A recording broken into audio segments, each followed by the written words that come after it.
Hey guys, today we're going to change the spark plugs on this 2000 F150 with the 5.4. If this video is helpful, can you just smash that thumbs up button? Really helps me out a lot. Helps if you warm your engine up. Sometimes these spark plugs are known to seize into the head. You pull them out and it comes out with a bunch of aluminum shavings because it pulled out the threads in the head. So what I'm doing is I warmed the truck all the way up. I'm gonna pull the coil packs out, spray a little bit of WD-40 or PB Blaster down into the cylinder hole, spark plug hole, let it sit overnight, and then I'll come out and pull the spark plugs out in the morning.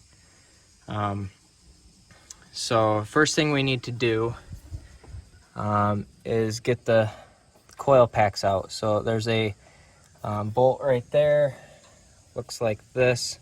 It's a 7mm head, so you're going to end up taking it out of there.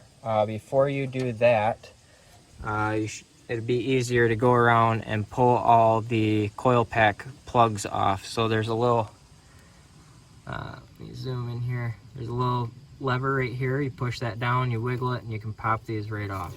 So I would pull all the wiring pigtails off first, and then go around, take those bolts out, and then we can take the coil packs out. Alright guys, it's been about 24 hours, so I'm taking the spark plugs out.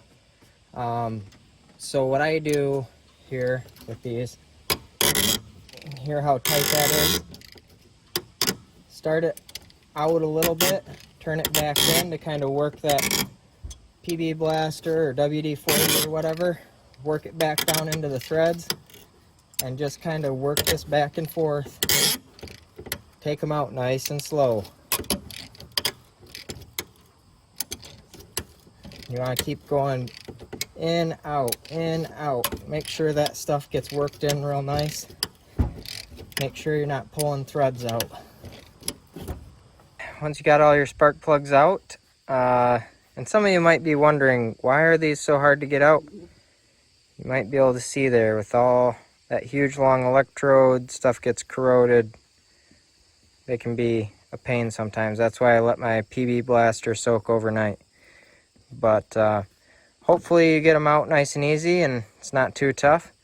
At this point you throw your new ones in, maybe put a little bit of anti-seize on here to make it easier for next time.